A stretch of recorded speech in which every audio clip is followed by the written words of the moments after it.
მოძრაობა ჩვენი საქართველოს საპროტესტო აქცია ერთიანი ნაციონალური მოძრაობის ოფისთან. შეკრებილებმა მიხეილ სააკაშვილის ხელოვნური ფიტული დაწვეს და ნაციონალური მოძრაობის მიერ გატარებული პოლიტიკა გააპროტესტეს. აქციის მონაწილეების ინფორმაციით მსგავსი ტიპის შეკრებებს ისინი მომავალშიც გააგრძელებენ, მათ ნაციონალური მოძრაობის წევრებმაც უპასუხეს. მარტო იმას უყურებთ რა გააკეთა გაყვება ყოველთვის ქართველი არის. მე ქართველი არის წინაშე.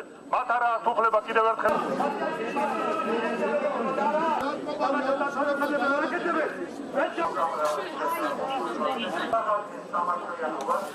ნაციონალურ მოძრაობამ როგორ შეგვაძულა თავის თავები რა.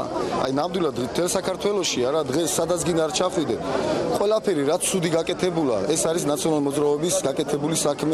ჩვენი აზრი გამოთქვით, დემოკრატიულ ქვეყანაში ცხოვრობ და თავისუფალი აზრის გამოთქვის უფლება ყველას აქვს, ჩემო ბატონებო და ვისაც როგორ უნდა, ისე გააგრძელოს ცხოვრება, ოცნებასაც მიმართა და ნაციონალურ მოძრაობასაც და აი მოდის 8 ოქტომბერი და იქ დამტკიცდება ქართველი ხალხის ნება. როცა ნაცმოძრაობა არის მთავარი სამიზნე, იქ უკვე ნათქვამია ყველაფერი, რომ ისინი თავრობის დაკვეთას ასრულებენ.